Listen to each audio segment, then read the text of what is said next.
सिर्फ 4 सेंटेंसेस में खत्म हो जाती है, यानी कि I am sorry, please forgive me, thank you, I love you. आपकी जिंदगी का वो कौन सा दर्द था जो आपकी शक्ति बना? तो दर्द वो मेरा ये था कि मेरे पिताजी से मेरे रिश्ते अच्छे नहीं थे। कि लॉ ऑफ अट्रैक्शन होता क्या है? लॉ ऑफ अट्रैक्शन में अगर आपके मन में कोई इच्छा आई है, इसका मतलब है कि आप किसी और यूनिवर्स के अंदर उस चीज को पा चुके हैं।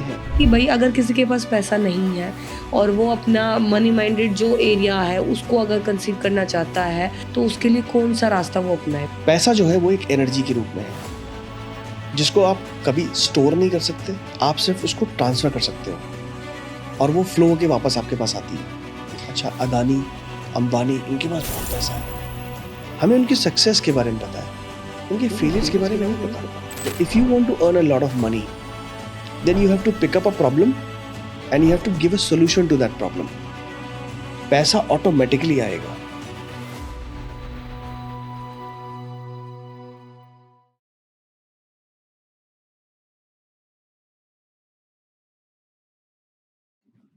नमस्कार साथियों, आप सबका स्वागत है एक नए एपिसोड में। मैं ज्योति गहलोत आप सबका स्वागत करती हूँ। आज का एपिसोड हमारा बहुत खास होने वाला है जिसमें हम बात करेंगे हीलिंग को लेकर के, रिश्तों से किस तरीके से आप हील कर सकते हो जहाँ पे आपके रिश्ते गड़बड़ाए हुए हैं। चाहे देखें परखें किस तरीके से हम उन चीज़ों को हील कर सकते हैं। अब बात करेंगे कि कैसे हील कर सकते हैं। उसके लिए आज हमारे पास आए हैं जो मेहमान, वो है प्रभाकर जी, जिनको आप ये कह सकते हो कि उनका एक पेशा आर्किटेक्ट को लेकर के भी है, बट जो उनका ज़्यादा समय है, जो ज़्यादा प्रोसेस जो दिन का जाता है वो हीलिंग और लाइफ कोच को लेकर के जाता है। तो आज के हमारे जो मुद्दे होंगे वो इन्हीं सब चीज़ों को लेकर के होंगे। और सबसे बढ़िया बात इसमें ये है कि वो खुद हीलिंग लेकर के ही, हीलिंग प्रोसेस को यूज़ करके अपने रिश्तों को निखार करके आज यहाँ तक पहुँचे हैं। तो चलिए देरी ना करते हुए मैं मिलवाती हूँ आपको प्रभाकर जी से। नमस्कार सर। नमस्कार मैम। कैसे हो सर आप? मैं बहुत बहुत बढ़िया हूँ और मैं बहुत बहुत धन्यवाद देता हूँ आपका कि आपने मुझे यहाँ बुलाया और मैं बहुत ज़्यादा कृतज्ञ हूँ इस बात से। Thank you sir. सर मैं चाहूँगी कि आप थोड़ा व्यूवर्स को अपने बारे में बताएं। आप किस तरीके की हीलिंग करते हैं और कितना समय देते हैं, कितने क्लाइंट अभी तक आपके पास जुड़ चुके हैं, थोड़ा सा आप अपने बारे में जानकारी दें। हीलिंग के लिए अगर मैं हीलिंग के बारे में बात करूं तो हीलिंग की जो मोडालिटी है मेरी वो है होओपोनोपोनो। अब थोड़ा सा मैं आपको इसके बारे में हल्का सा बताता हूं ताकि आपको थोड़ा सा नॉलेज हो जाए, व्यूअर्स को भी पता लग जाए। तो होओपोनोपोनो सिर्फ 4 सेंटेंसेस में खत्म हो जाती है, यानी कि I am sorry, please forgive me, thank you, I love you. ये 4 सेंटेंसेस के अंदर बहुत बहुत ज़्यादा हाई वाइब्रेशंस वर्ड्स होते हैं। अब हमारी लाइफ में जो भी प्रॉब्लम है, जैसे हेल्थ है, करियर है, रिलेशनशिप है, मनी है, इन सभी प्रॉब्लम्स को हम इस मोडालिटी के थ्रू, इसको चैंट करते हुए हम सॉल्व कर सकते हैं। सबसे बड़ा सवाल आता है कि ऐसे कैसे हो सकता है? लोग काफ़ी राम के भजन करते हैं, कृष्ण के भजन करते हैं, हम ओम के भजन करते हैं, हम तो सत्संग में हमेशा लगे रहते हैं, लेकिन हमारी समस्याएं तो सुधर नहीं रही हैं। तो हम इन समस्याओं को इन 4 शब्दों से कैसे कर सकते हैं? तो उसके लिए आप सभी व्यूअर से ये एक गुजारिश है कि आप लोग या फिर आप भी गूगल पे टाइप करिए मसारो इमोतो। ये एक साइंटिस्ट हैं जापान के। उन्होंने ना वाटर के साथ एक एक्सपेरिमेंट किया। उन्होंने वाटर ड्रॉपलेट्स लिया और उनको ना कुछ शब्द कहे, जैसे कि I am sorry, you are very good, you are very amazing, और उन्होंने उसको फ्रीज कर दिया। फ्रीज करने के बाद जब उनका माइक्रोस्कोप लेवल पे इन्होंने जब चेक किया तो उनका जो मॉलिक्यूलर स्ट्रक्चर था वो पूरी तरह से बदल गया। बहुत अच्छे सुंदर आकृतियां उसमें आई। अब उन्होंने एक और वाटर ड्रॉपलेट ली, उसको उन्होंने लिया और उसको फ्रीज किया और उसको बोला तुम बहुत ही ज़्यादा बकवास इंसान हो, तुम अच्छे नहीं हो, मैं तुमसे बिल्कुल प्यार नहीं करता हूँ। पानी को बोला ये बात। अब पानी को फ्रीज करने के बाद उसका जो मॉलिक्यूलर स्ट्रक्चर था वो बहुत ही बेकार हुआ। एक एक्सपेरिमेंट और किया उन्होंने, बहुत ही गंदा पानी, यानी जैसे गटर का पानी होता है, उन्होंने वैसा पानी रोड से उठाया, उसको अच्छे शब्द बोले। पहले जो उसका वाटर का जो मॉलिक्यूलर स्ट्रक्चर था वो बहुत बेकार था। जब उन्होंने उसको healing the, I am sorry, please forgive me, thank you, तो उसका मॉलिक्यूलर स्ट्रक्चर बिल्कुल बदल गया। अब इसको हम, इसी मेटाफोर को अब आप अपने शरीर के ऊपर लागू कीजिए। हमारा शरीर किससे बना है? 70% वाटर। जब हम शब्द बोलते हैं कि मुझे, I am not good enough, I am, जैसे हम बोलते हैं ना कि अरे मैं तो बेकार इंसान हूँ, मेरी ज़िंदगी में तो कुछ हो ही नहीं सकता, मुझे पैसा तो मिल ही नहीं सकता, मैं डिज़र्व ही नहीं करता अच्छा रिलेशनशिप। तो जब हम ऐसी-ऐसी बातें बोलते हैं, तो हमारे कान कितने हैं? 2, मुँह कितना है? 1। वही 2 कान उसको डबल फ्रीक्वेंसी से सुन रहे होते हैं। तो हमारा सबकॉन्शियस माइंड जो हमारे पास है, वो बार-बार इन शब्दों को ऑब्ज़र्व करता है और इन्हीं शब्दों से रिलेटेड एक रियलिटी क्रिएट कर लेता है। जब वो रियलिटी क्रिएट हो जाती है और जब आप सोने जाते हैं, तो आपका सबकॉन्शियस माइंड यही समझता है कि this person is not good enough, इसको पैसा डिज़र्व नहीं करता है। तो आपके पास अपॉर्च्युनिटी आती भी है, लेकिन वो आपके दरवाज़े के बाहर से ही चली जाती है। और फिर आप बोलते हो कि जैसे कि एग्ज़ाम्पल के बारे में बताऊँ कि नौकरियाँ आपके पास आएँगी, आप एग्ज़ाम दोगे, आप 1 नंबर से रह जाओगे। आप एग्ज़ाम दोगे, आप 1 या आधे नंबर से रह गए और आप सोचते हो कि अरे! ऐसा क्या हो गया? 1 नंबर से कैसे हम रह गए? वो इसीलिए होता है क्योंकि हम हमेशा अपने सबकॉन्शियस माइंड को इसी बात से प्रोग्राम करते आए हैं। पापा-मम्मी ने भी प्रोग्राम किया पैसों को लेके कि पैसा जो है बड़ी मुश्किल से कमाया जाता है। पैसा जो है वो पेड़ पे नहीं उगता। पैसा खर्च करते समय मॉम-डैड जिस तरह से पैसों के साथ एक रिश्ता कायम करते हैं, बच्चा भी बिल्कुल वैसे ही कायम करने लग जाता है। वो एक-एक, अब जैसे मैं बचपन में जब पापा के साथ सब्ज़ी खरीदने जाता था, तो पापा ₹1 के पीछे सब्ज़ी वाले से झगड़ते थे। जब मैं बड़ा हुआ, मैंने भी वही अपनाया। मुझे लगा कि अच्छा वो ₹1 जीतने में बहुत ताकत है, तो मैं एक-एक रुपए के पीछे लेकिन जब मैंने मोडालिटी सीखी, जब मैंने हीलिंग की खुद की मनी से रिलेटेड, तो मुझे पता लगा कि ये ये बहुत अजीब है, ये नहीं करना है मुझे। और जिस दिन से मैंने उसको छोड़ा, मेरी ज़िंदगी में पैसा हर तरफ से बहता चला आ रहा है। तो इस मोडालिटी के थ्रू इस तरह से हम हील करते हैं लोगों को। जी। तो ये हीलिंग का सर हम अच्छे से जानेंगे, बट जैसे कि मुझे पता है और थोड़ा आपके बारे में भी हमने जाना है कि कुछ इतिहास सबका होता है, हुँ, हुँ। पास्ट सबका होता बिल्कुल, है, बिल्कुल। ऐसे ही आपका भी था। जी। तो बेसिकली आप एक बात भी बोलते हो कि दर्द ही शक्ति बनता है, यस। ठीक है? तो मैं जानना चाहूँगी कि आपकी ज़िंदगी का वो कौन-सा दर्द था जो आपकी शक्ति बना और आप इस दुनिया में आकर के एक शहंशाह बन चुके हो? अब मैं बोल सकती हूँ उस चीज़ को कि वो कौन-सा दर्द था? आपकी कहानी का वो आपकी ज़िंदगी की वो कौन-सी कहानी थी, जो आप आज इस लेवल पे आकर के लोगों को समझा रहे हो, बता रहे हो, पर वो दर्द तो नहीं पता सबको। और मैं सबसे पहले तो यही जानना चाहूँगी कि आप वो बताएँ थोड़ा? ओके। सो जब मैं पैदा हुआ था और उसके बाद 1990 तक का मुझे तो कुछ याद नहीं है। उसके बाद धीरे-धीरे जब मैं पढ़ाई करनी शुरू करी, तो पढ़ाई में इतना कुछ अच्छा था नहीं मैं। आगे जाते-जाते मुझे कुछ-कुछ चीज़ें समझ में आने लग गईं। जैसे कि जब मैं 9th क्लास में था, तो मैंने एक पिक्चर की कटिंग अपनी कॉपी में रखी थी। वो थी हीरो होंडा सीबीज़ी, एक बाइक थी। तो अखबार में इसका एक मैगज़ीन में आया था, तो मैंने उसका पेज फाड़ के अखबार का उसको कटिंग करके रख लिया था। फिर 1 साल बाद एक बहुत बड़ी गाड़ी फ़ोर्ड की मोंडियो करके होती थी, वो मैंने अपने वहाँ पे चिपका दी। अच्छा, ये मुझे पसंद था। अब उसको मैं बार-बार देखूँ और बार-बार देखते-देखते जब हमने वहाँ से मकान खाली किया, जब मैं 12th पास कर ली, कॉलेज में आ गया, मैं भूल चुका था उस बात को। फिर 2008 की बात है, यानी 2009 में मैंने 9th करी, 2008 सॉरी 2000 नहीं 1999 में मैंने 9th करी थी। 2008 में यानी कि ठीक 10 साल बाद या 9 साल बाद मैंने अपने पैसों से पहली बाइक खरीदी। उस टाइम पे जिस दिन मैंने सोचा कि मुझे बाइक खरीदनी है, मेरे पास पैसे नहीं थे। मेरे फ्रेंड ने मुझे 5-5 हज़ार दिए, बाकी का 30,000 मैंने लोन लिया, मेरे पास बाइक आ गई। और जब मैंने थोड़ी देर के लिए सोचा, मैंने कहा ये बाइक मैंने क्यों ली? तो मुझे समझ में आया कि मैंने उस टाइम पे एक पिक्चर लगाई थी। फिर 2 साल बाद ठीक 2 साल बाद मैंने अपने पिताजी को बोला, पापा आप रिटायर जब हो जाओगे, तो मैं आपको अपनी गाड़ी से लेने आऊँगा। हमारे पास गाड़ी कभी थी नहीं, हमारे पूरे खानदान में किसी के पास गाड़ी नहीं थी। तो ये गाड़ी यानी हम इसको बोलते थे 4 पहिया। हमारे खानदान में बोला जाता है 4 पहिया। अरे उनकी शादी में 4 पहिया मिला है, तो हमें लगता था कि बहुत बड़ी बात है। तो पापा जब आए, पापा को रिटायर होना था 2010 में आर्मी से, भोपाल में पोस्टेड थे। पापा आए, 10 तारीख को आना था हमको। उनकी ट्रेन 9 तारीख को थी, 10 तारीख को सुबह-सुबह उनको लेना था। 25 सितंबर को, उसी साल 2010 में 25 सितंबर को हम 4 दोस्त मिलते हैं। मैं कंपनी में कार्यरत था। हमने बोला कि ऐसे कब तक हम नौकरी करते रहेंगे? चलो बिज़नेस स्टार्ट करते हैं। तो हमने सीसीटीवी कैमरा का बिज़नेस कोशिश की थी शुरू करने की। तो वहाँ पे ये हुआ कि मैंने कहा मेरे पास तो पैसे नहीं है, मैं क्या दूँ? उन्होंने बोला कि आप एक काम करो, आप एक गाड़ी खरीद लो। मैंने कहा हाँ, ये हो सकता है। तो हम लोग गए सेकंड हैंड मार्केट में, ट्रू वैल्यू के पास।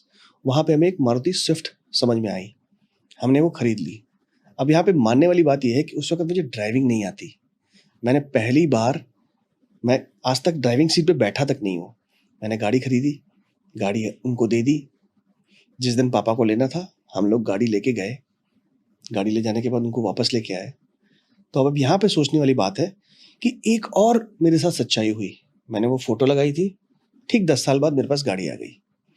तो मुझे ये समझ में आया कि अगर हम लॉ लॉ ऑफ अट्रैक्शन, तो उस वक़्त मुझे समझ में नहीं आया था कि ये होता क्या चीज़ है। फिर धीरे-धीरे आगे बढ़ती गई ज़िंदगी।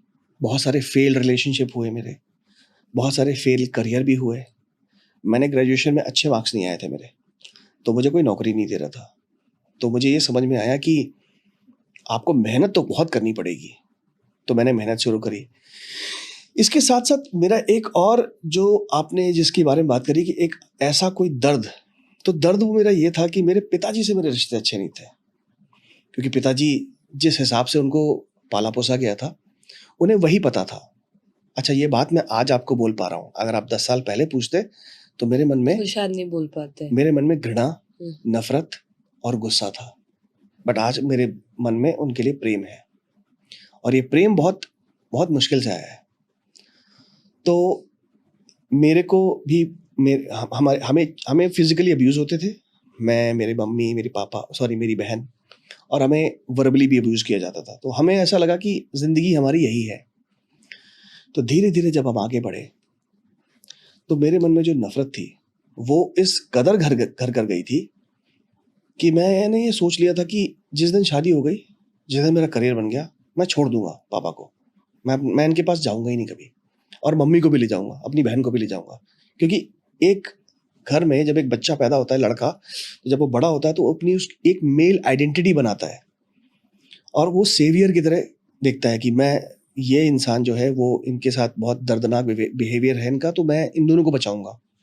तो ऐसे कर के आगे बढ़ रहा था मैं। मेरा वो जो सपना था पिताजी से अलग रहने का, वो मेरा पूरा हुआ जब मेरी शादी हुई। मेरी शादी हुई 2015 में। उसके बाद जब मेरा बच्चा हुआ, तो मैं जहाँ मेरी वाइफ़ काम करती है, मैं वहीं पे चला गया। क्योंकि मैं हमेशा ये महसूस करता था कि जब मेरा बच्चा जब होगा, तो मैं उसको अपने हाथों से पालूँगा, पोसूँगा, उसको मैं सही शिक्षा दूँगा और उसको मैं ढंग से रेज़ करूँगा। ये मेरी फीलिंग्स थी। मेरी फीलिंग्स जैसी थी, मुझे वैसा ही मिला आगे। अब आप इनको धीरे-धीरे मैं आपको आगे-आगे कनेक्ट करूँगा कि किस तरह से हम लॉ ऑफ अट्रैक्शन में आगे घुसे। तो वहाँ पे मेरा जो मन था वो तो नहीं बदला था। मेरे सबकॉन्शियस में तो वही गार्बेज भरा हुआ था। मेरा जो जैसे चाइल्ड अब्यूज़ था, चाइल्ड अब्यूज़ नहीं बोलूँगा, फिज़िकल अब्यूज़ जो मेरे को किया गया था। तो धीरे-धीरे मेरी वाइफ़ ने मुझे समझाया। अच्छा, मेरी वाइफ़ मेरी ज़िंदगी में आई एक वरदान बन के, क्योंकि वो बिल्कुल ऑपोज़िट थी। उसकी परवरिश बिल्कुल मेरे ऑपोज़िट हुई थी। उसे ना कभी पीटा गया, ना कभी मारा गया, ना कभी उसको कुछ गलत बोला गया। तो उसके लिए बिल्कुल अजीब था, जैसे मेरे लिए उसकी परवरिश अजीब थी। अच्छा, मैंने उसके पिताजी को देखा। मैंने कहा, अच्छा पिताजी ऐसे भी होते हैं? मैंने कहा वाओ! एक ऐसा भी पिता हो सकता है। क्योंकि मेरे लिए तो मेरे पिताजी और मेरे जितने भी खानदान में लोग हैं, सब एक जैसे हैं। तो मुझे समझ में आया कि नहीं, ये मुझे बदलाव करने हैं। धीरे-धीरे वो मेरे अंदर बदलाव लाती गई। धीरे-धीरे, एक-एक दिन, कुछ-कुछ समझाते हुए, और एक मोमेंट ऐसा आया कि मैं पूरा बदल गया। बट मेरे अंदर फिर भी सबकॉन्शियस लेवल पे बहुत कुछ भरा हुआ था। सबसे बड़ी बात, मेरे पिताजी से जो एक मेरा नफ़रत का भाव था। फिर एक बार उसने मुझे बताया कि आप क्यों नहीं एक हीलिंग सेशन लेते हो आप? तो मैंने कहा, ये हीलिंग होती क्या है? क्योंकि मुझे तो नहीं पता था। आज से करीबन 7 साल पहले की बात है। तो उसने बोला कि नहीं आप कोशिश करो, हो जाएगा। तो मैंने किसी से हीलिंग ली। तो जब मुझे समझ में आई, और मैंने इस पापा के रिश्ते पे सबसे पहले काम किया था। मैंने धीरे-धीरे, इसको 1 महीना लग गया। मैंने धीरे-धीरे रोज़ काम करना शुरू किया। जो मन में रहता था, जितनी भी बातें थी, जितनी भी घृणा थी, एक-एक करके मैंने लिख के वो उसको निकाल दिया। और 1 महीने के बाद अब मैं जब आँखें बंद करता हूँ, पापा के बारे में सोचता हूँ, तो मुझे कोई पेन नहीं होता है अंदर। मुझे कोई घृणा नहीं आती, मुझे कोई नफ़रत नहीं आती। I am absolutely okay. फिर मुझे ऐसा लगा कि अगर ये इतना आसान है, इन सब पुरानी बातों को भूलना, तो ऐसे तो बहुत सारे लोग होंगे मेरे जैसे, तो क्यों ना मैं उनकी मदद करनी स्टार्ट करूँ? ये मेरे मन में एक थॉट आया था उस वक़्त। फिर मैंने लॉ ऑफ अट्रैक्शन के बारे में पढ़ना शुरू किया। फिर मुझे ये मालूम चला कि अच्छा, वो जो 1999 में वो जो बाइक की पिक्चर लगाई थी, उसकी वजह से ऑटोमैटिकली मेरे पास बाइक खरीदने के मौके आ गए, अपॉर्च्युनिटीज़ आ गई। जी। वो जो पिक्चर लगाई थी गाड़ी की, वो आ गई। और एक किस्सा और आपको समझाता हूँ, उससे आपको समझ में आ जाएगा कि ये लॉ ऑफ अट्रैक्शन ना काम कैसे करता है। हुँ। मैं कंपनी में था, वहाँ पे माइक्रोसॉफ्ट से पढ़ाने के लिए, ट्रेनिंग देने के लिए एक सीनियर आर्किटेक्ट आए थे वहाँ पे। तो उन्होंने हमें ट्रेनिंग दी, और ट्रेनिंग देने के बाद 1 महीने बाद वो जाने लगे। जब वो जाने लगे तो उन्होंने मुझसे हाथ मिलाया। तो मेरे मन में एकदम से अंदर से आया, उनको देखते हुए, कि मैंने कहा, मेरे मन में आया कि एक दिन मैं भी माइक्रोसॉफ्ट में काम करूँगा। और मैंने बड़े कॉन्फिडेंस से, ओवर कॉन्फिडेंस में नहीं, बहुत कॉन्फिडेंस से, दिल से मैंने बात बोली। मैंने कहा, थैंक यू सर, आपकी ट्रेनिंग बहुत अच्छी रही। मैं भी एक दिन माइक्रोसॉफ्ट में आपके साथ बैठ के काम करूँगा। और ये बात भूल गया मैं अपने रोज़मर्रा के काम में लग गया। ठीक 3 महीने बाद मेरा मैनेजर मुझे फ़ोन करता है। बोलता है कि मेरी केबिन में आओ। तो मुझे डर लगा, कि मैंने कहा कुछ ना कुछ गड़बड़ ज़रूर करी होगी, क्योंकि बचपन में तो यही सीखा था कि पापा बुला रहे हैं, मतलब कोई ना कोई गलती हुई है। तो मैं उनके केबिन में गया। उन्होंने बोला, माइक्रोसॉफ्ट जाओगे काम करने? मैंने कहा, सर वहाँ के लिए इंटरव्यू देना पड़ेगा, मैंने तो प्रिपरेशन नहीं करी। बोले, जाना है, नहीं जाना है? मैंने कहा, जी सर जाना है। तो मैं वहाँ गया। उन्होंने बोला, रिज्यूमे निकाल के मुझे दे दो। मैंने रिज्यूमे निकाला, उनको दे दिया। दूसरे दिन मेरे पास कॉल आ गई कि हमें 3 लोगों की ज़रूरत है, और तुम्हारा जो ट्रैक रिकॉर्ड है अब काफ़ी अच्छा है, हम तुम्हें ये नौकरी देते हैं। तो 5 दिन के भीतर मैं गुड़गाँव से सीधा बैंगलोर पहुँच गया। हुँ। मैंने कब बोला था? 3 महीने पहले बोला था। और उसके बाद भूल गया। ऑटोमेटिकली मेरे पास वो जॉब चल के आई। जी। 5 दिन बाद मैं माइक्रोसॉफ्ट के कैंपस के नीचे ऐसे खड़ा हूँ, और ऐसे करके देख रहा हूँ और सोच रहा हूँ, जो बोला था वो हो गया, बिना किसी एफर्ट के। यहाँ पे मैंने कोई इंटरव्यू नहीं दिया, मैंने कोई सैलरी नेगोशिएशन नहीं करी। मेरी सैलरी जो साल की 2 लाख रुपए होती थी, उससे बढ़ के सीधे 8 लाख पहुँच गई। तो लॉ ऑफ अट्रैक्शन ऐसे काम किया मेरे लिए। तो जब मैंने अपनी पास्ट लाइफ में देखा कि मेरे लिए लॉ ऑफ अट्रैक्शन बहुत अच्छे से काम कर रहा है, इसके पीछे जो कोर प्रिंसिपल था, वो कोर प्रिंसिपल ये था कि मैं दिल से काफ़ी अच्छा था। मुझे एक बात बचपन से मालूम थी, अगर मैं किसी के साथ गलत करूँगा, आगे जाके मेरे साथ गलत होगा। There is no past life, there is no forward life, कि अगले जन्म में आपको इसका फल मिलेगा, ऐसा पॉसिबल नहीं है, ऐसा हो नहीं सकता। इसी जन्म में भोग के जाना है। तो ये जो कोर प्रिंसिपल था मेरा, ये हमेशा ऑन रहता था। इसकी वजह से फिर मैंने लॉ ऑफ अट्रैक्शन के बारे में पढ़ा, सीखा, और उसमें सर्टिफाइड हुआ। क्योंकि अगर आपको किसी को कुछ सिखाना है, तो आपको उसको कोर तक सीखना पड़ेगा, क्योंकि आप आधी नॉलेज से आगे नहीं बढ़ सकते। तो मैंने लॉ ऑफ अट्रैक्शन की प्रॉपर सर्टिफिकेशन करी ICH से। फिर उसके बाद मैंने हीलिंग की सर्टिफिकेशन करी, जिसमें उनके सर्टिफिकेशन के क्राइटेरिया बहुत टफ होते थे, कि आपको अपनी लाइफ के 3 लोगों के साथ आपके रिलेशनशिप ठीक करने हैं। तो मैंने अपने पापा के साथ, अपने मित्रों के साथ, और अपने एक मैनेजर के साथ हीलिंग करी। और उसका नतीजा ये हुआ कि उन लोगों ने मुझे खुद कॉल करके मुझे बोला, मुझसे पूछा, मैंने उनको सॉरी बोला, इस तरह से। फिर मैंने उस दौरान 10 लोगों के साथ हीलिंग प्रोसेस को उनके साथ किया, उनकी लाइफ में बदलाव लेके आए। फिर उनका एक ये भी क्राइटेरिया था कि आपको पेड क्लाइंट्स लेने हैं, तो मैंने 5 पेड क्लाइंट्स लिए। तो ये सब करके मुझे सर्टिफिकेशन मिले। तो सबसे बड़ा जो दर्द जिसके बारे में आप बता रहे थे, वो था मेरे पिताजी के साथ। मैंने अपने पिताजी के साथ अपने उस पास्ट को, अपनी उस लाइफ को पूरी तरीके से हील कर लिया। अब मेरे पिताजी आप अगर सामने खड़े कर दोगे तो उनके लिए वही भाव, वही प्रेम आता है जो मेरे बेटे के लिए आता है। और सबसे बड़ा अचीवमेंट, अभी आपको मैं कल की ही बात बताता हूँ। कल हम बैठे हुए थे पापा के पास और अभी हम एक नया प्लॉट लेने जा रहे हैं कहीं पे, तो उसके बारे में बातचीत चल रही थी। तो पापा अपने उसी पुराने मोड में थे, गलतियाँ निकालने वाले मोड में, कि मुझसे गलतियाँ, वो मुझसे ये अच्छा इसका बताओ, तुमने नपा लगी, इसको इसकी नपाई कराई, इसका पूरा हिस्ट्री चेक किया कि नहीं किया? ये मैंने कहा हाँ पापा बिल्कुल हो, सब कुछ हो चुका। मैंने कहा ये देखिए मैंने इसकी हिस्ट्री चेक कराई है, वकील से, 2 वकीलों से कराई है, तो आप परेशान बिल्कुल ना हो। नहीं नहीं हम परेशान नहीं है, बिल्कुल हम परेशान नहीं है। मैंने कहा ठीक है। फिर अब मेरी जिंदगी में भी, मेरी लाइफ में भी मैंने कुछ फेल्ड बिजनेस करे, मैं बिजनेस में फेल हुआ, मेरा पैसा अटक गया। तो जैसे मैंने एक मकान लिया था, उसका पैसा अटक गया, वो मकान पूरा नहीं हो पाया, बिल्डर भाग गया, वहाँ पे मुझे नुकसान हुआ। फिर अभी मैंने एक बिजनेस में पैसे लगाए थे तकरीबन 12 लाख, तो उसमें भी मुझे नुकसान हुआ, पूरा पैसा डूब गया। तो पापा यही कहते थे कि तुम मुझसे पूछते तो शायद तुम नुकसान में नहीं आते। तो मैंने कहा पापा आपसे पूछता तो तब जब आपके पास आने का मुझे जो जरिया था वो बहुत आसान लगता।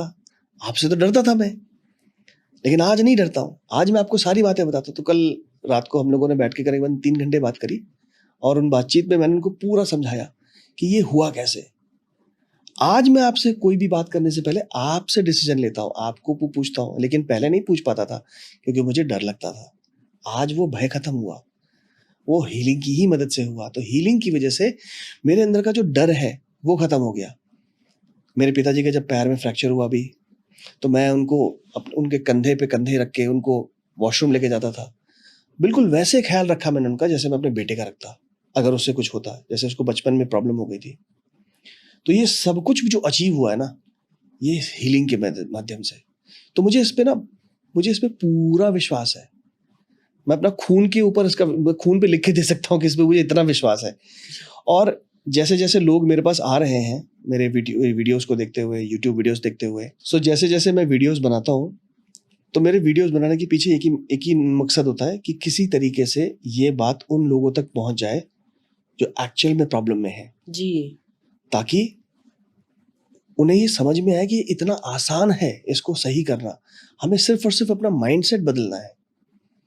और उसके, क्योंकि मेरी एनर्जी इतनी क्लीन है, क्योंकि मैं जब वीडियो बनाता हूँ तो मेरे मन में विचार ये रहता है कि मुझे इससे व्यूज नहीं कमाने।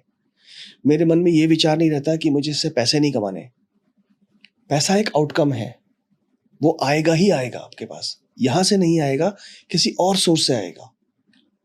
तो लोग मुझ तक आते हैं, मुझ पे कनेक्ट करते हैं और मुझे पूछते हैं कि हम अपनी प्रॉब्लम को कैसे सॉल्व कर सकते हैं।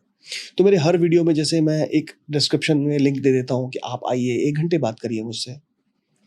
तो अभी मैंने उसका थोड़ा सा एक प्राइस रखा हुआ है, बहुत ही नॉमिनल सा है। वो सिर्फ इसलिए क्योंकि हम जो प्लेटफॉर्म्स और जो हम वो सब यूज़ करते हैं तो उसमें एक फ़ी जाती है, तो उसका फ़ी सब में डिवाइड हो जाता है। जी।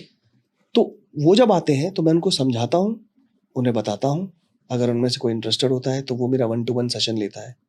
और मेरे पास आज तक जितने भी लोगों ने मुझसे हीलिंग के बारे में सीखा है, मेरे पास 0% फेलियर है।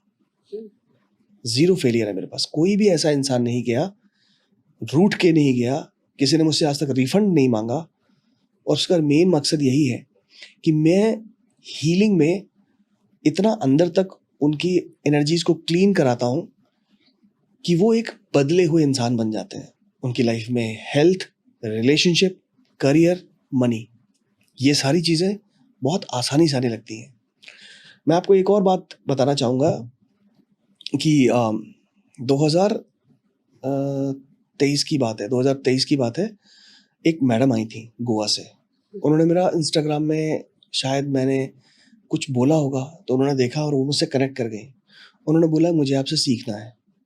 उनके शादी को 6 साल हुए थे, उनका बच्चा 5 साल का था और उनके पति ने उनको बोल दिया था कि मेरे घर से चले जाओ। तो उन्होंने तलाक नहीं लिया, लेकिन वो अलग घर में रहती थी अपने मम्मा के घर पे। और वो काफ़ी बहुत उदास थी, उनकी पैसों की फ्रिक्वेंसी भी बहुत लो थी, तो पैसा नहीं आता था उनके पास। मैंने उनके हस्बैंड को उनके द्वारा उनके हस्बैंड को हील किया, उनके रिलेशनशिप को हील किया। मैंने वक्त लिया था शायद 1 महीने का, लेकिन तीसरे हफ्ते में उनके हस्बैंड ने उनको अनब्लॉक करके उनको फ़ोन किया और उनको बोला कि तुम इतने दिनों से आई नहीं हो, तुमने फ़ोन नहीं किया और तुम आओ वापस, हम बात करते हैं। और आज की तारीख में आप ये लगा लीजिए उनका एक दूसरा बच्चा भी है और वो बहुत खुशी से रह रहे हैं। लेकिन ये सब हुआ कैसे? जब हम यहाँ बैठ के, जैसे मान लीजिए मैं हूँ और आप हैं, हमारे बीच में किसी बात को लेके मनमुटाव हो गया। अब हम जब मनमुटाव होता है तो मनमुटाव को हम खत्म किस तरह से करते हैं? गुस्से से खत्म करते हैं कि जाओ, चले जाओ यहाँ से, मुझसे बात मत करो, हाँ आज के बाद मैं भी आपको फ़ोन नहीं करूँगा। फिर उस समय ऐसे बहुत सारे मोमेंट्स आते हैं कि आप बहुत कुछ बोलना चाहते हैं लेकिन आप बोल नहीं पाते।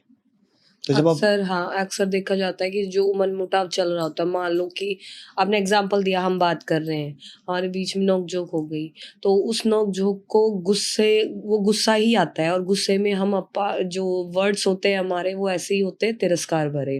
उसमें और वो चीज़ें खराब हो जाती है, क्योंकि वही बात होती है सर, आप लाइफ कोच हैं तो आप शायद इस चीज़ को समझ पाएँगे कि हमारा सबकॉन्शियस माइंड उस चीज़ को अलाउ ही नहीं करता कि अब हम इनसे प्यार से ही बात करें। एग्जैक्टली क्योंकि वो ऐसा माहौल क्रिएट हो जाता है कि वो वर्ड्स ही ऐसे आते हैं, गुस्से में वो निकलता ही ऐसा है। हाँ, बाद में जो अगर कोई बैठ कर के उसके बारे में कुछ सोच रहा है, ध्यान लगा रहा है, तो वो शायद उसको समझ पाए, पर हो सकता है कि सबका माइंड ऐसा ना हो, तो वही उसी माइंड को ठीक करने के लिए आप ये हीलिंग देते हैं। एग्जैक्टली। जी।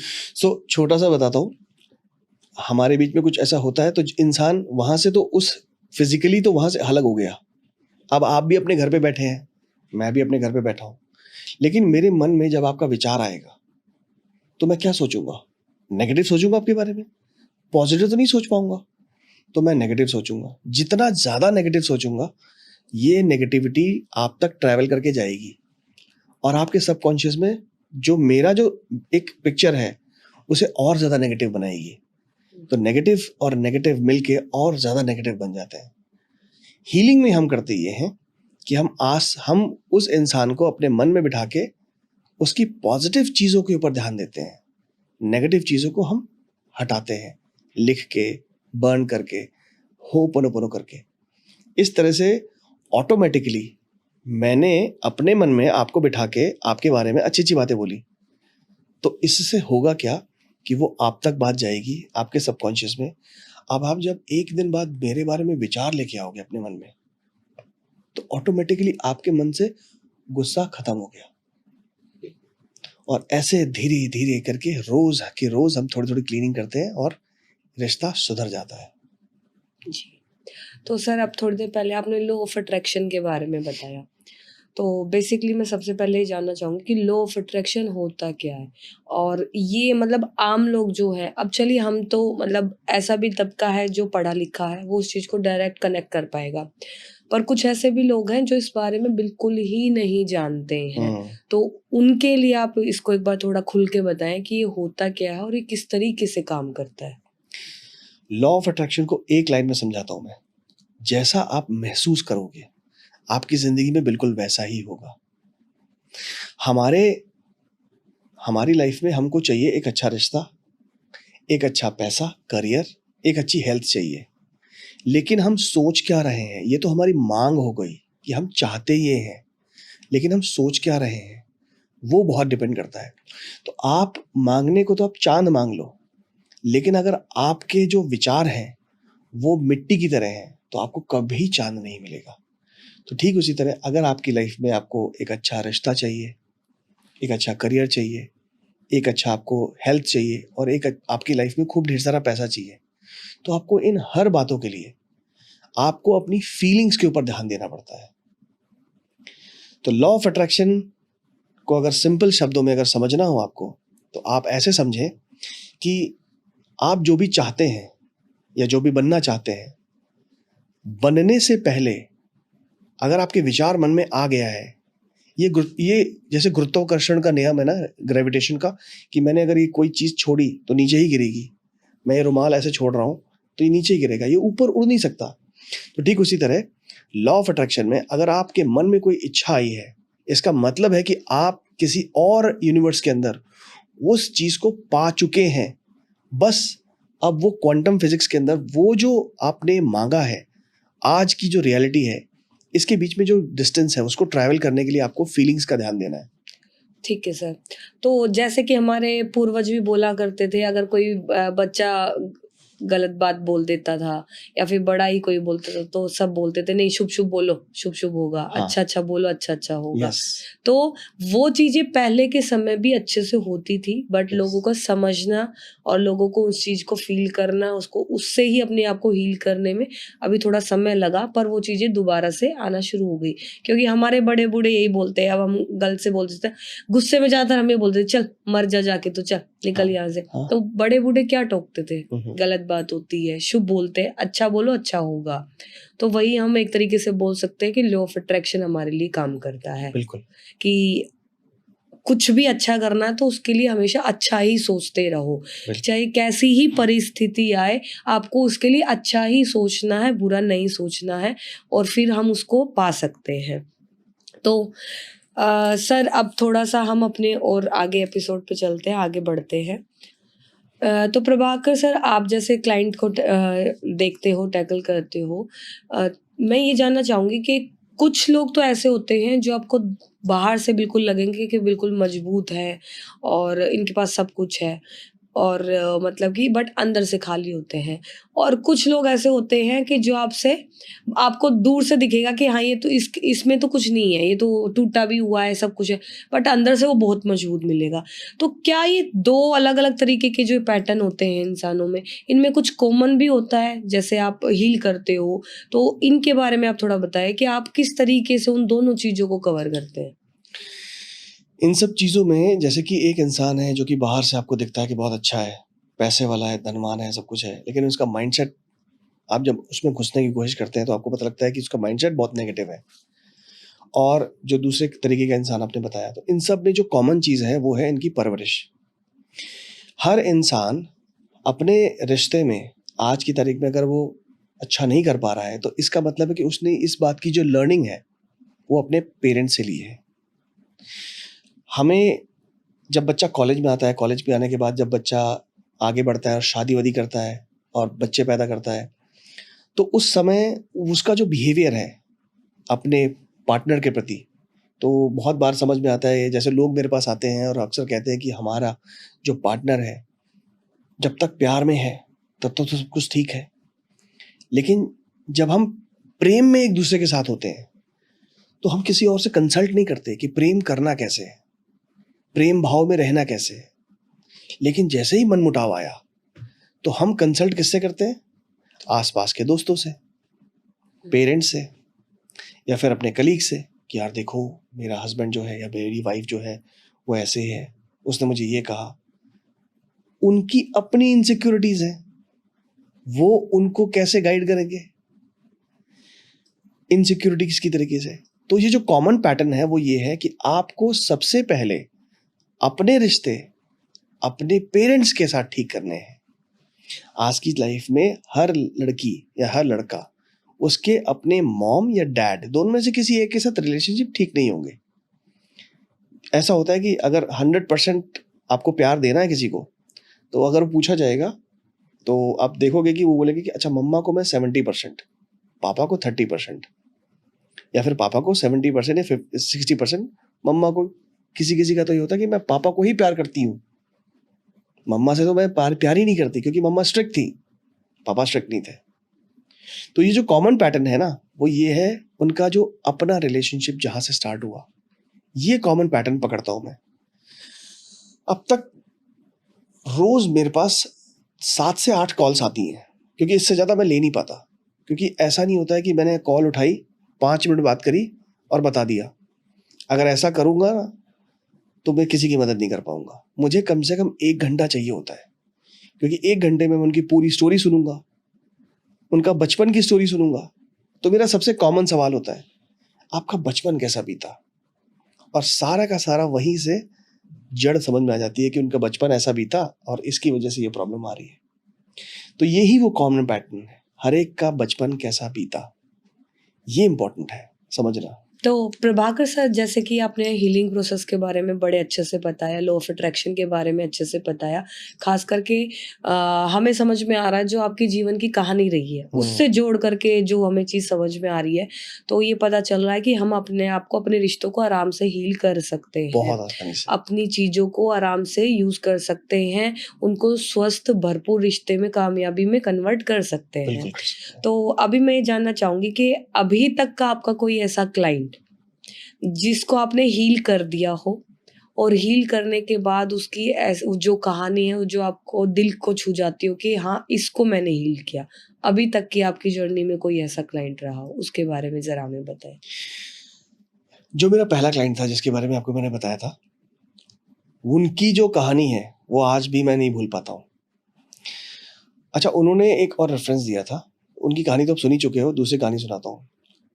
उनके साथ ये था कि उनकी शादी हुई और शादी होने के साथ ही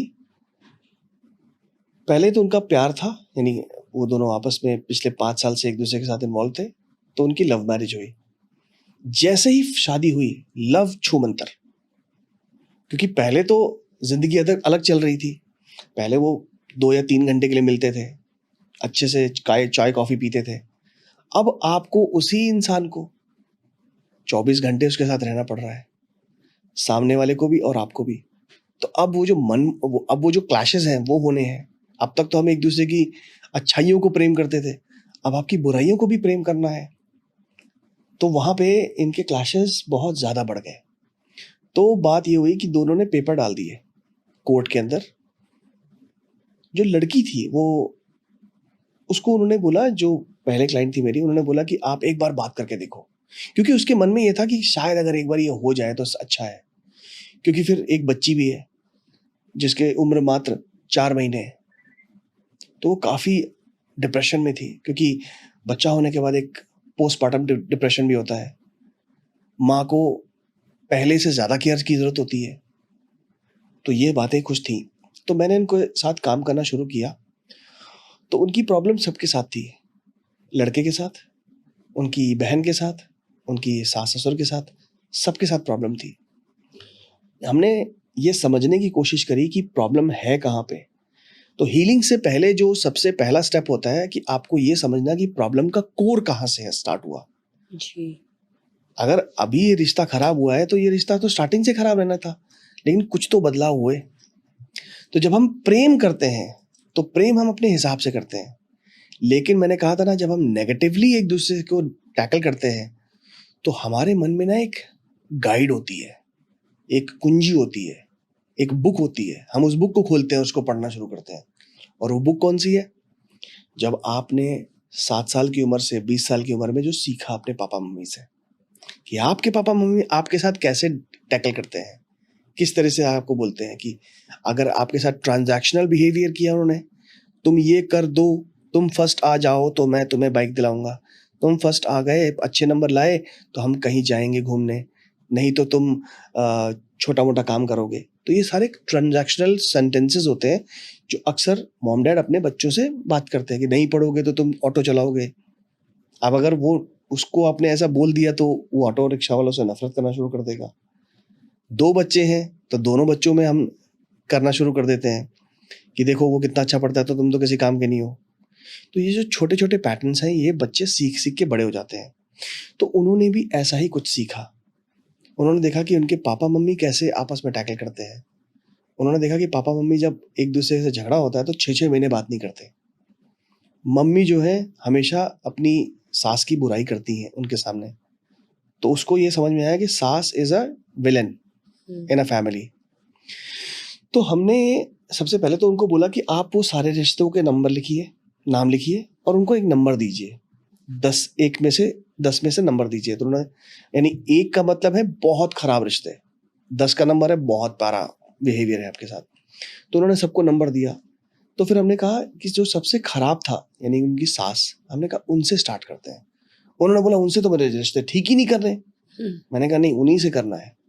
we have to eat the frog. मतलब तो हमने शुरुआत उनसे करी। उनकी हीलिंग, उनके मन में जो मनमुटाव और जो बातें घृणा, नफ़रत भरी हुई थी, वो बाहर निकाली। बाहर निकालने के बाद फिर हम आगे बढ़े। फिर हमने उनको माफ़ किया। माफ करना भी एक आर्ट है। आप किसी को बोलते हाँ ठीक है तुझे मैंने माफ कर दिया, बट क्या मैंने अंदर माफ किया? माफ करने का सिंपल टेक्निक ये है कि अगर आप देखें कि अगर आपने किसी को माफ किया कि नहीं किया, तो सबसे पहले आप इसको माफ करिए, आंखें बंद करिए, शांत हो जाइए और दिए उसको अपने मन में लेके आइए, उसकी बातों को, उन्हीं बातों को याद करिए। अगर आपकी पल्पिटेशन बढ़ जाती है, अगर आपकी धड़कन बढ़ रही है, अगर आपके मन में गुस्सा आ रहा है, तो आपने माफ ऊपर से किया है, सचमुच में नहीं किया। तो सचमुच में माफ करना भी सिखाता हूं मैं। तो जब हम इस प्रोसेस से आगे बढ़े, तो धीरे धीरे हमने उनके एक एक करके सारे रिश्ते हील कर दिए। इसमें हमें समय लगा 4 हफ्तों का। फिर हमने कहा कि अब हम उस स्टेज पे आ गए हैं कि जब आपके हस्बैंड को आपके हम दिल में बिठाएंगे। तो हमने उनको मेडिटेशन में लेके गए, उनको हमने उस प्रोसेस से लेके गए। तो जब वो उस प्रोसेस में बहुत सारा रोई, वो उनके आंसू निकले, वो खूब ढेर सारा रोई। पहले तो मना कर रही थी कि नहीं मैं नहीं लेके जाऊंगी। मैंने कहा नहीं, उनको जगह दो, उनको जगह दो। आपने अपने हार्ट के चैम्बर्स में अपने बच्ची को रखा है, मॉम डैड को रखा है, भाई को रखा है, इसको भी लेके आओ, इसको भी जगह दो वहां पे। जब उन्होंने जगह दी, तो धीरे धीरे करके उनके हस्बैंड का एक दिन कॉल आता है। हियरिंग से 5 दिन पहले कॉल आता है कि उनका नाम था निशु। निशु ऐसा है, मुझे तो ये रिश्ता नहीं खत्म करना, क्योंकि मैं तेरे बिना नहीं रह सकता। तेरा क्या ख्याल है? तू जो बोलेगी वो करूंगा। और ये यहाँ पे फोन पे ऐसे सुन रही है और वो रो रही है। उसने बोला मैं 5 मिनट बाद फोन करके बताऊंगी। उसने पहला फोन मुझे किया, सर ये कैसे हुआ? मैंने कहा क्या हुआ? मुझे तो नहीं पता था। उन्होंने बोला कि मेरे हस्बैंड का कॉल आया अभी इतने दिनों बाद, और उन्होंने बोला कि मुझे ये रिश्ता खत्म नहीं करना, let's go back to the court.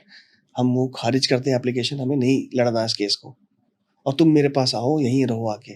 मम्मा भी रो रही है, बहन भी रो रही है, सबके सब रो रहे हैं कि नहीं भाभी को लेके आओ। तो मैं क्या करूं सर? मैंने कहा यही तो तुम चाहती थी, तो जाओ।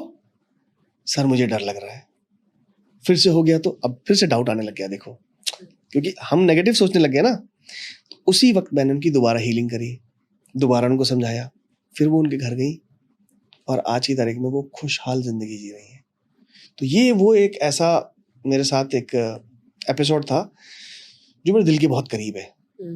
फिर उनके हस्बैंड को पता लगा मेरे बारे में, तो उनके हस्बैंड ने मुझसे बात करी। उनके ऑफिस में कुछ उनके साथ प्रॉब्लम चल रही थी, वो रिजॉल्व हुई। उनकी मनी का जो चक्र था वो ब्लॉक था पूरा।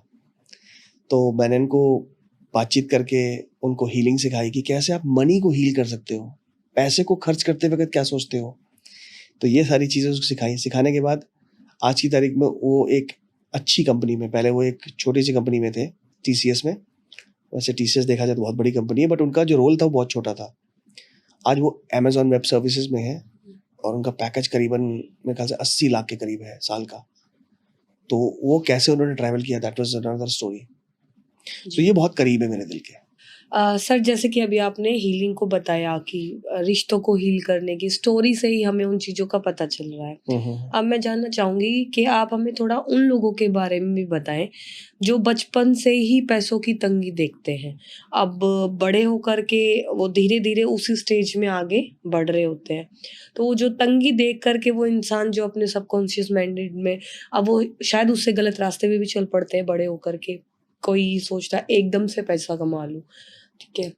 लाइक उसमें हम बोल सकते हैं कि आजकल बहुत ज़्यादा बड़े-बड़े प्लेटफ़ॉर्म्स ऐसे आ गए हैं जिसमें लोग पैसा इन्वेस्ट करते हैं और डूब जाते हैं। फिर वो डिप्रेशन में चले जाते हैं। फिर उनके उस डिप्रेशन की वज़ह से उनके रिश्ते भी ख़राब होते हैं। तो ये जो पैसों का जो कारण होता है, तो इसका पहला स्टेप कैसा है कि भई अगर किसी के पास पैसा नहीं है और वो अपना मनी माइंडेड जो एरिया है उसको अगर कंसीव करना चाहता है, अपने पास लाना चाहता है, उसको अडॉप्ट करना चाहता है, तो उसके लिए कौन-सा रास्ता वो अपनाए, पैसे को लेकर के खासकर? अगर बात पैसों की आती है, तो पैसे को आपको नोट के रूप में नहीं देखना है। बहुत सारे लोग उसको नोट के रूप में देखते हैं, बहुत सारे लोग सिक्कों के रूप में देखते हैं, बहुत सारे लोग लक्ष्मी माता बोलते हैं, which is very good. I am not against that. पैसा जो है वो एक एनर्जी के रूप में है, जिसको आप कभी स्टोर नहीं कर सकते, आप सिर्फ उसको ट्रांसफर कर सकते हो और वो फ्लो होके वापस आपके पास आती है। जैसे बिजली होती है, बिजली बनती है, आप उसको बैटरीज में स्टोर कर लेते हो, ठीक है। आप उसको बाद में इस्तेमाल कर सकते हो, लेकिन उसका कंटिन्यूअस फ्लो बना रहना चाहिए। अगर आपके घर में ये बिजली आ रही है तो आप बिजली को कहीं स्टोर नहीं कर पाओगे।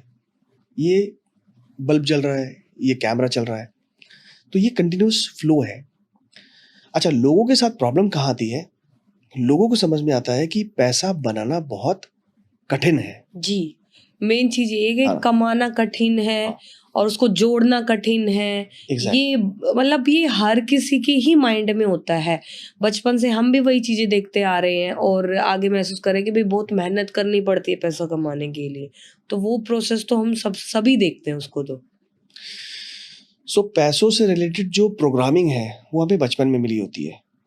माँ बाप को हमने कैसे देखा कि पापा रोज ऑफिस जाते हैं, वापस आते हैं, मम्मा क्या बोलती हैं, तुम लोग पढ़ लिख जाओ, अच्छे से किसी कॉलेज में हो जाओ, ढंग की नौकरी करो तो पापा को इतनी मेहनत ना करनी पड़े। यहाँ से हमने क्या सीखा? मेहनत करके ही पैसा कमाया जा सकता है। मतलब दिन रात आपको खटना पड़ता है तब जाके पैसा कमाते हो। हमने वहां से ये सीखा। फिर एक और प्रोग्रामिंग आई, ढंग से एक एक पैसा मम्मा को जोड़ते हुए देखा। अच्छा, दूध कितने का आया? दूध 12 रुपए का आया। अब तो खैर 70 रुपए का दूध आता है, पहले के ज़माने में बहुत सस्ता हुआ करता था। तो दूध 12 रुपए का है। अच्छा, तुझे मैंने 20 रुपए दिए थे तो चल 8 रुपए ला। वो 8 रुपए का हिसाब देना, वो हमने सीखा। तो ये जो छोटी छोटी छोटी छोटी चीज़ें हैं ना, इससे हमें समझ में आया। फिर आगे आने वाले टाइम पे हमने देखा कि अच्छा, अदानी, अंबानी, इनके पास बहुत पैसा है। हमें उनकी सक्सेस के बारे में पता है, उनके फेलियर्स के बारे में नहीं पता। क्या स्ट्रैटेजी है हम ये नहीं जानते। तो हमारी जो प्रोग्रामिंग होनी चाहिए थी, जो हमें जो सोचना है कि वो ये कि एक अर्ल नाइटिंगेल है, उनकी उनकी एक ऑडियो है, आप सर्च करेंगे तो पता लग जाएगा। वो सिंपल एक बात बोलते हैं, if you want to earn a lot of money then you have to pick up a problem and you have to give a solution to that problem. पैसा ऑटोमेटिकली आएगा। तो सोसाइटी में आपको एक प्रॉब्लम ढूंढनी है और आपको उसका सोल्यूशन ढूंढना है। अगर आप ये दोनों चीजें कर पाए तो आप बहुत ज्यादा पैसा बना पाएंगे। अगर आज की तारीख में हम देखें तो अगर आप नौकरी भी कर रहे हैं तो आप कर क्या रहे हैं? आप वहां जाते हैं, वहां पे एक प्रॉब्लम है, उसको आप जाके सॉल्व करते हैं तो आपको सैलरी मिलती है। ठीक है। अगर वही काम आप रोजमर्रा की जिंदगी में करना शुरू कर दें, हम किसी प्रॉब्लम को ढूंढें, उसका सोल्यूशन बनाएं और सोल्यूशन दें, तो प्रॉब्लम ऑटोमेटिकली सॉल्व हो गई, पैसा भर भर के आएगा। अब सबसे बड़ी बात है, क्योंकि हमारी ये पुरानी प्रोग्रामिंग है जिसमें कि हमने बचपन में ये सीखा कि पैसा कमाना बड़ा कठिन है, पैसा आसानी से नहीं आता, तो हमारे सामने कोई एक ऐसी स्कीम लेके आता है, हमको दिखाता है कि देखो मैंने 10,000 लगाए। जैसे मेरे पास बहुत सारे ऐसे क्लाइंट्स आते हैं जो फ्यूचर्स एंड ऑप्शंस खेलते हैं नई नई ऐप्स के थ्रू, और वो काफ़ी पैसा हार चुके हैं। जब उन्होंने 1,000 लगाया था तो उनको 1,000 के 1,500 मिल गए, लेकिन जैसे ही उन्होंने 10,000 लगाए उनके वो पैसे चले गए। फिर उन्होंने उसको रिकवर करने के लिए और पैसे लगाए, वो भी चले गए। ठीक उसी तरह करते करते अब वो 20 से 25 लाख के लोन पे आ चुके हैं। फिर ऐसी बहुत सारी एप्स भी हैं, वो कहती हैं आपके पास पैसा नहीं है तो कोई बात नहीं, हम आपको क्रेडिट देते हैं, लेकिन आपको क्रेडिट वापस भी तो करना पड़ेगा। फिर एक और प्रॉब्लम आती है कि आपको लगता है कि आप 3 महीने का कोर्स करके धड़ाधड़ पैसा छापने लग जाओगे। तो यानी हम क्या कर रहे हैं? हम आसानी से पैसा बनाने की कोशिश कर रहे हैं। आसानी से पैसा ऐसे नहीं आता है, क्योंकि मैंने क्या स्टार्टिंग में बोला था, मनी इज एन एनर्जी। तो जब आप पैसा लगाते हो किसी स्टॉक में, तो आपने किसी कंपनी का स्टॉक खरीदा, मान लीजिए हम कहते हैं कि हमने टाटा का स्टॉक खरीदा, तो टाटा का जब स्टॉक आपने खरीदा, ऐसे बहुत करोड़ों लोगों ने खरीदा होगा, तो वो खरीदते हैं, वो पैसा कंपनी के पास जाता है, कंपनी उससे रिसोर्सेस खरीदती है, लोगों को सैलरी देती है। तो ठीक इसी तरह इस प्रोसेस में जब वो आती है तो क्या होता है, बरक्कत होती है। सबके पास बरक्कत आई, एक एम्प्लॉय को सैलरी मिली, उसको बोनस मिला, कंपनी को प्रॉफिट हुआ, जिन लोगों ने पैसा लगाया था उनको भी प्रॉफिट हुआ। सबने क्या बातें करी? अच्छी अच्छी बातें करी। तो आपका वो जो स्टॉक था, जो आपने 100 रुपए में खरीदा था, वो स्टॉक 3 महीने, 4 महीने, 1 साल में बढ़ के वो हो गया 150 रुपए का। तो अगर मान लीजिए आपने 1 लाख रुपए के स्टॉक्स खरीदे, तो अब वो कितने हो गए? 1.5 लाख रुपए बन गए। 1.5 लाख रुपए। अब जब आप वो 1.5 लाख रुपए वापस निकालते हैं, तो आपको प्रॉफिट होता है और वो प्रॉफिट आपके पास रहता है। अब आते हैं फ्यूचर्स और ऑप्शंस पे, जो आज के लोग बहुत जल्दी पैसा बनाने के चक्कर में उसमें गंवा रहे हैं पैसा। वहाँ पे क्या होता है, जो पैसा आपने लगाया, आपको प्रॉफिट आया, तो यानी कि वो प्रॉफिट आया कहाँ से? किसी ना किसी ने पैसा लूज किया। तो जब आपका पैसा लूज होता है तो आप क्या बोलते हो? आप उस पैसे को गलत एनर्जी दे रहे हो। वो सारे लोग जिनका पैसा लॉस हुआ, उन्होंने भी गलत एनर्जी दी, नेगेटिव एनर्जी दी। प्रॉफिट का पैसा किसके पास आया? आपके पास आया। आपका वो पैसा जो है वो नेगेटिव है। अब आपके मन में लालच आया। अब आपने कहा भाई मैं तो 10,000 लगाए, 5,000 और आ गए, अगर मैं लाख लगाऊंगा तो यानी कि डबल आ जाएंगे। तो आपने लाख रुपए का लोन उठाया और लोन उठा के आपने लगा दिया इस इस सोच के साथ कि डबल हो जाएगा, लेकिन वहीं आप सारा पैसा हार गए। तो ये क्या हुआ? Easy come easy go. जी। ठीक है, इसको एक हिंदी के शब्द में बोलते हैं हराम की कमाई हराम में गवाई। तो ये बिल्कुल वैसा ही है। अब अगर आपको पैसा सचमुच में कमाना है, तो आपको सबसे पहली चीज तो ये सोचनी है कि पैसा कमाना बहुत आसान है। आप कुछ भी करके पैसा कमा सकते हैं। आपकी सोच पॉजिटिव होनी चाहिए। सर मैं ये जानना चाहूँगी, चले पैसे का भी हमारा हो गया है। अभी जैसे आपने बताया कि पैसे का हमें ये सोचना है कि अच्छा सोचना है कि पैसा कमाना आसान है और उसके सॉल्यूशन ढूँढने हैं और सॉल्यूशन ढूँढने के बाद फ्लो आएगा, ठीक है। अब मैं जानना ये चाहूँगी कि जिन लोगों के अंदर बहुत ही ज़्यादा स्किल्स हैं, हुनर है, कौशल से भरे हुए हैं, टैलेंट से भरे हुए हैं, बट आत्मविश्वास की बहुत ज़्यादा कमी है। उन्हें लगता है कि शायद हम किसी के सामने जाएँगे तो हम गलत बोल देंगे या गलत सुन लेंगे तो लोग मज़ाक उड़ाएँगे। तो ऐसे लोगों को कोई आपके हिसाब से रास्ता कि वो सबसे पहले तो कैसे पहचानें कि हमारे अंदर बहुत टैलेंट है, हम वो कर सकते हैं? एक रास्ता पहले वो बताएँ आप। दूसरा, कोई ऐसी पावर या कोई ऐसा मतलब कि रास्ता जिससे वो लोगों के सामने खड़े हो पाएँ और अपने आप को कॉन्फिडेंट महसूस करें और अपने लिए रास्ते निकालें। वो आप थोड़ा बताएँ लोगों को। तो सबसे पहले सवाल का आपका जवाब देते हैं कि वो लोग जिनके पास खूब ढेर सारा टैलेंट है, लेकिन वो आगे नहीं बढ़ पा रहे हैं। तो आगे अगर वो नहीं बढ़ पा रहे हैं, तो उनके अंदर सेल्फ लव की बहुत तगड़ी कमी है। उनको लगता है कि वो गलती करने से डरते हैं, क्योंकि उनके भाई फिर से वहीं जाते हैं कोर में। कि उनके कोर की प्रोग्रामिंग ये है कि उनके मॉम डैड ने उनको इस तरह से परवरिश की है कि तुम गलती नहीं कर सकते, गलती करना अलाउड नहीं है। बट आज की तारीख में अगर आप जितने सक्सेसफुल लोगों को देखोगे, वो गलती करके ही बड़े हुए हैं। गलतियां करना is the most important factor of life. अगर आप सैन फ्रांसिस्को में जाएं, जहाँ पे कि कैलिफोर्निया में जो सैन फ्रांसिस्को शहर है, वहाँ पे इतने स्टार्टअप होते हैं। वहाँ के लोगों को जब वहाँ पे आप कोई स्टार्टअप करते हो, कोई गलती करते हो और फेलियर आपको मिलता है, तो आपको अवार्ड दिया जाता है that you tried something new.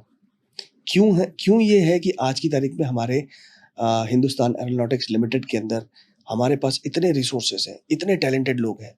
यही वो लोग हैं जो IIT से पढ़ते हैं और वहाँ चले जाते हैं, वहाँ सब कुछ करते हैं, लेकिन यहाँ नहीं कर पाते।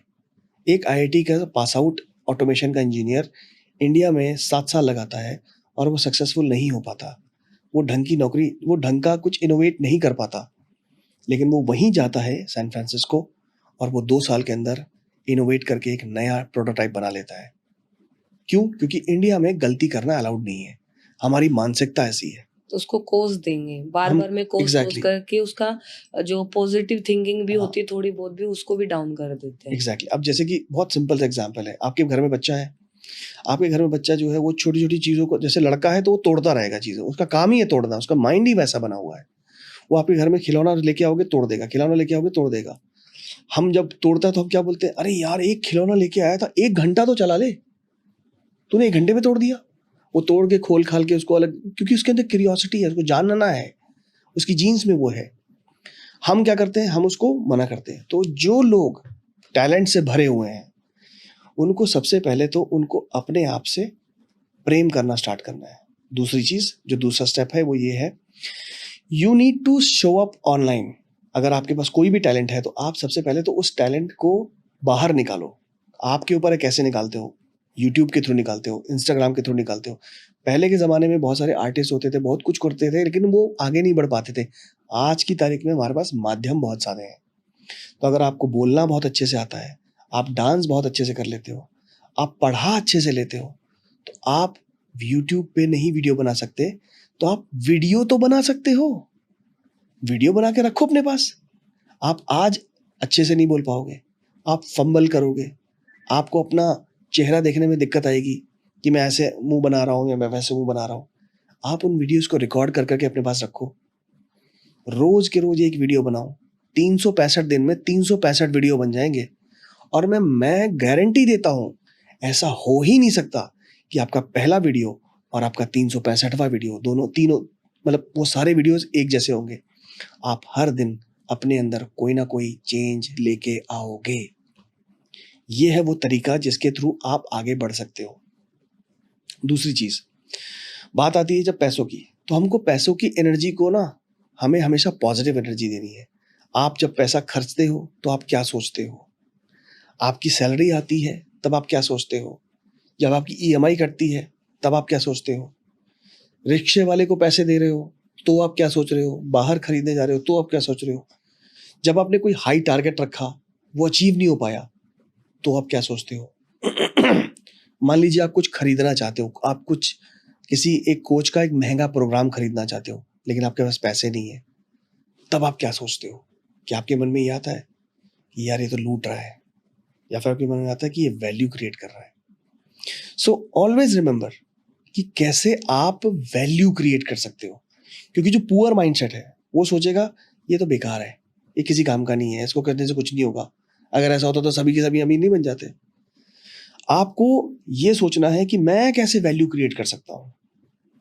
तो आपके पास जो भी स्किल है, तो जैसे मैं किसी को अगर मैं मेरे पास जैसे कोई करियर मास्टरी में आता है मेरे क्लासेस में, तो उसमें जो पहला स्टेप है वो ये है कि आपके पास वो कौन-कौन से टैलेंट हैं, आप लिखिए। आप गोलगप्पे खाने में बहुत बढ़िया हैं, आप कपड़े खरीदने में बहुत बढ़िया हैं, आप दौड़ने में बहुत बढ़िया, कोई भी काम हो सकता है। आपको लिखना है वो सारे काम। फिर आपको प्रायोरिटी देनी है कि इनमें से वो कौन से काम है जो आपको बहुत मज़ा आता है काम करने के लिए। मतलब आपको पैसे ना भी मिले तो आप करोगे। वो उनकी प्रायोरिटी होगी, बाकी हट गए। फिर हम बोलते हैं कि इनमें से वो कौन से काम हैं जो को आपको मज़ा तो आ ही रहा है, लेकिन आप इनसे पैसे बना सकते हो। फिर हम उस पे गोला करते हैं कि वो 2 या 1 काम होते हैं, वो घूम फिर के वो लास्ट में 1 ही बचता है। फिर हम बोलते हैं कि ये है तुम्हारा पैशन, इसको लेके आगे बढ़ो।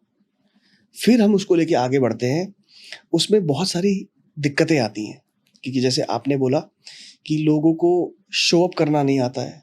लोग सोचते हैं कि वो गलती कर देंगे, वो हमेशा मिस्टेक्स कर देंगे। तो इन सब चीज़ों के लिए ही हमारी आती है हीलिंग मोडालिटी, कि हमारे उस अवस्था में, यानी कि अब जैसे कि कोई एक लड़का है, वो बोलता तो बहुत अच्छा है, लेकिन उसको लगता है कि वो दिखने में अच्छा नहीं है, क्योंकि उसने अपने उस वर्जन को एक्सेप्ट नहीं किया आज तक। तो आपको ये एक्सेप्ट करना है, आपको बोलना है कि मैं कैसा भी दिखता हूँ, आई एम द बेस्ट, और मैं अपने इस रूप को पूरी तरीके से एक्सेप्ट करता हूँ और मैं इसको प्यार करता हूँ। I love and accept myself the way I am. बार बार अपने आप को ये बात बोलनी है, शीशे के सामने खड़े होके बोलनी है, हमेशा बोलनी है। आप यकीन नहीं मानेंगे, मैं जब शावर लेता हूँ ना, तो मेरे मन में आइडियाज़ आते हैं। और जैसे कि मैंने अभी फ़ोन कॉल से हटा, किसी ने मेरी तारीफ़ करी, किसी ने कोई अच्छा कमेंट किया, तो मैं जब शावर लेता हूँ तो मेरे को गूज़बम्प्स आते हैं, तो और मैं वहीं पे अपने आप, वो मेरा एक ऐसा टाइम है, हर एक का एक मोमेंट होता है, वो मेरा ऐसा टाइम है जब मैं अपने आप से पॉजिटिव अफ़र्मेशंस बोलता हूँ। Prabhakar, you are the best, you are amazing, तुम एक बहुत अमेजिंग कोच हो, तुम लोगों की ज़िंदगी में इतने बदलाव लेके आ रहे हो कि लोग खुद आके तुमको ब्लेसिंग्स दे रहे हैं, और इसका फ़ायदा तुम्हें आगे आके मिलेगा और लोगों की ज़िंदगी बदलोगे। ये मैं शावर में बोल रहा हूँ अपने आप से, मज़ा आ रहा है मुझे, मेरी बॉडी में वो जो सेंसेशंस होती हैं मुझे बहुत अच्छा लगता है। तो आपको भी अपनी लाइफ में अपने आप के साथ ये बोलना है, क्योंकि आपको बार-बार लोगों ने यही बोला है। अगर किसी का डार्क कम्प्लेक्शन होता है, किसी लड़की का, तो उसको लगता है कि I am not good enough, I am not good looking, मुझे कोई अच्छा पार्टनर मिलेगा ही नहीं। बट आपको ये समझना, ये नहीं समझना है, इंसान की जो स्किन है और उसका जो कलर है, उससे उस इंसान की वो डिफाइन नहीं होती है। अगर आप बात करो उसका इंसान के कलर के बारे में, तो द्रौपदी मुर्मू का एग्जाम्पल ले सकते हैं, महामहिम जो प्रेसिडेंट है हमारी। उनका स्किन कलर देख लो, अगर स्किन कलर से ही प्रेसिडेंट बन रहे होते तो जो हमारी एक्ट्रेस है ऐश्वर्या राय वो नहीं बन जाती। बट वैसा नहीं होता है, आपके कर्म, आपकी सोच, आप कैसे आप बिहेव करते हो लोगों से, ये बहुत इंपॉर्टेंट है। प्रभाकर सर, अब जैसे कि कुछ मैं खासकर उन लोगों के लिए पूछना चाहूँगी करियर हीलिंग को लेकर के कि हमें किस तरीके से जॉब ढूँढनी है, हम करियर को आगे कैसे बढ़ा सकते हैं? तो जो आप करियर हीलिंग करते हैं, आप उसके बारे में थोड़ा बताएँ? सो करियर हीलिंग में जो नॉर्मली मैं पढ़ाता हूँ और जो मैं सिखाता हूँ, मैं उसको ना आपको एक स्टोरी के रूप में समझाता हूँ। अभी रिसेंट की स्टोरी है। हुँ। तो मेरे पास एक क्लाइंट आता है। बेसिकली पहले उनके पिताजी आए मेरे पास, फिर वो मेरे पास आए। तो उनकी नौकरी जो थी उन्होंने छोड़ दी थी और वो खाली बैठे हुए थे। और उनको ये समझ में आ गया था कि अब मुझे, क्योंकि उन्होंने जो नौकरी छोड़ी थी वो 35 लाख रुपए पर ईयर की पैकेज था। तो उन्होंने ये सोचा कि भाई मुझे तो कोई पैसा देगा ही नहीं, इतना पैसा तो मुझे मिलेगा ही नहीं, मेरी नौकरी लग ही नहीं सकती। क्योंकि मैं ढंग के कॉलेज से, मैंने जो कैट की प्रिपरेशन की थी उसमें मैंने अच्छा प्रिपेयर नहीं किया, अच्छा परफॉर्म नहीं किया, तो इसकी वजह से मुझे गलत कॉलेज मिला। गलत कॉलेज मिलने की वजह से मेरे वो कॉलेज पॉपुलर नहीं था। तो आप देख रहे हो विश्व सर्कल चल रहा है, एक गलती करी, दूसरी गलती, उस गलती से दूसरी कनेक्टेड हो गई, तीसरी हो गई, चौथी हो गई, पांचवी हो गई। तो वो इसी उधेड़ बुन में लगे हुए थे, अपने पुराने पास्ट से निकल नहीं पा रहे थे। तो जब कोई आता है मेरे पास, तो सबसे पहले तो हम फिर से वही बात, कोर ढूंढते हैं। हमने कोर ढूंढ लिया, जड़ ढूंढ ली कि वो अपनी पुरानी जो गलतियां हैं उन्हें वो कोस रहा है आज के तारीख में भी, जो कि 5 साल पहले हुई है। क्या हम कल जाके बदल सकते हैं? मैं आपसे 10 बजे मिला था, तो क्या मैं 10 बजे वापस जाके मैं आपसे नमस्ते को हेलो में बदल सकता हूँ? मैं नहीं बदल सकता। जब हम 1 घंटे पहले नहीं जा सकते, तो हम 5 साल पहले जाके उन बातों को कैसे ठीक करेंगे? उन्हें हमें एक्सेप्ट करना पड़ेगा। तो सबसे प्रॉब्लम जो आती है वो ये आती है कि वो इंसान अपने उस वर्जन को एक्सेप्ट नहीं करता है।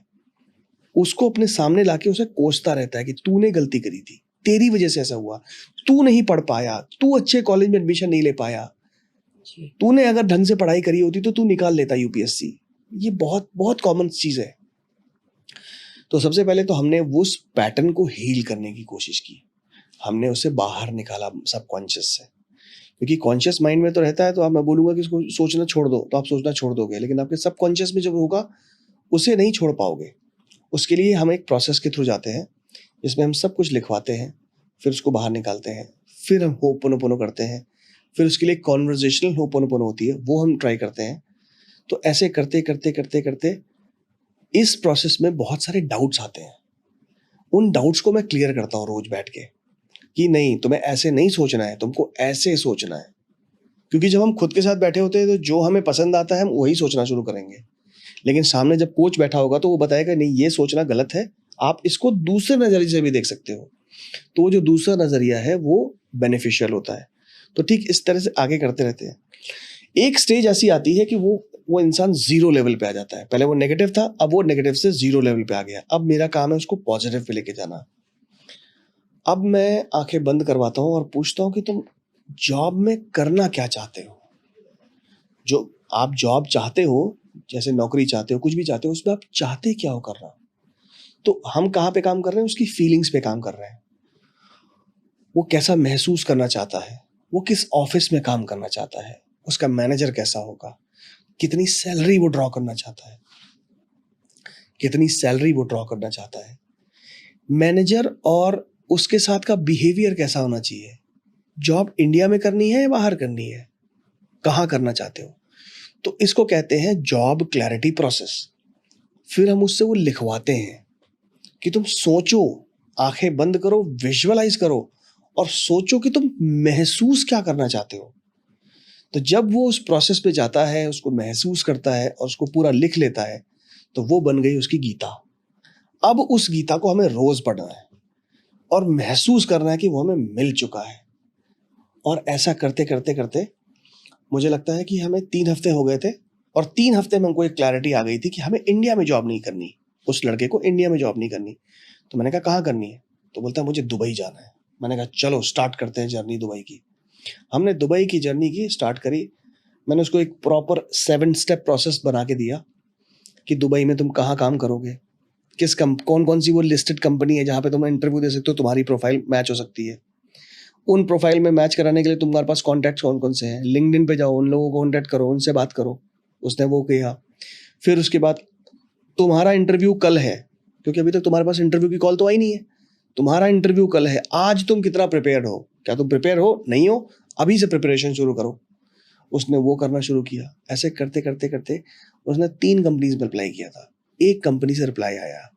उन्होंने बोला इंटरव्यू होगा। मैंने कहा तुम ये सोचो कि तुम उस कंपनी में ऑलरेडी काम कर रहे हो and now start working on it. उसने वही प्रोसेस किया। उसने वैसे सोचा कि हाँ, मैं काम कर रहा हूँ और उस महसूस करते हुए उसने उस इंटरव्यू को प्रिपेयर किया। उसका पहला राउंड हुआ, दूसरा राउंड हुआ, तीसरा राउंड हुआ। अभी मंडे को उसका आखिरी राउंड है। सैलरी नेगोशिएशन हो चुकी है, कितनी सैलरी मिलनी है, क्या कुछ मिलना है। मंडे एक आखिरी राउंड होगा जिसको मैनेजर राउंड बोलते हैं। That's a formality. और उसको 23,000 दिरहम का पैकेज ऑलरेडी मिल चुका है। कहाँ पे स्टार्ट किया था उसने? 35 लाख पर एनम, यानी 2.5 लाख रुपए पर मंथ। आज वो 5.5 लाख रुपए पर मंथ कमाएगा विदाउट टैक्स। उसे कोई टैक्स नहीं देना उसमें, दुबई जैसी बहुत सुंदर कंट्री में रह के। तो इस तरीके के प्रोसेस से जो भी करियर के बारे में आता है मुझसे कंसल्ट करने, तो हम उसकी करियर हीलिंग ऐसे कराते हैं। हम एक डीप क्लैरिटी के अंदर लेके जाते हैं जिसमें कि जो भी नेगेटिव पैटर्न्स हैं कि I am not good enough, उस कंपनी में तो मेरा हो ही नहीं सकता, मेरे को तो इंटरव्यू कॉल आ ही नहीं सकता, मेरे को तो टेक्नोलॉजी आती ही नहीं है। नहीं आती है तो सीखना है। सीखने के लिए कैसे पॉजिटिव माइंड को पॉजिटिव करना है। तो ये प्रॉपर पूरा प्रोसेस है जिसके थ्रू करियर हीलिंग कंप्लीटली होती है। जी। तो सर मैं अब चाहूँगी कि चलते-चलते अभी तक तो हमने बहुत कुछ जाना लॉ ऑफ अट्रैक्शन के बारे में, हीलिंग प्रोसेस के बारे में, इसके साथ-साथ अपने रिश्तों के सुधार के बारे में। तो चलते-चलते आप लास्ट में हमारे दर्शकों के लिए कुछ मूल मंत्र जो देना चाहें? मूल मंत्र मैम, मैं यही देना चाहूँगा कि अगर आपकी लाइफ में आपकी हेल्थ, रिलेशनशिप, करियर और मनी के रिलेटेड कोई भी प्रॉब्लम है, तो आप ये समझिए कि वो प्रॉब्लम बहुत छोटी है और वो सॉल्व हो सकती है। आप अगर डेब्ट से गुजर रहे हैं, आपके पास इतना लोन है कि आप पे नहीं कर पा रहे हैं, वो भी सब कुछ हो सकता है अगर आप अपना माइंडसेट बदल लें। और अगर आप ऐसा करना चाहते हैं तो आप मुझसे जुड़ सकते हैं और मैं आपकी हेल्प करने को बिल्कुल तैयार हूँ। थैंक यू सर आपका शो पे आने के लिए और लोगों को इतनी अच्छी जानकारी देने के लिए। तो मिलते हैं आपको नए पॉडकास्ट में। धन्यवाद।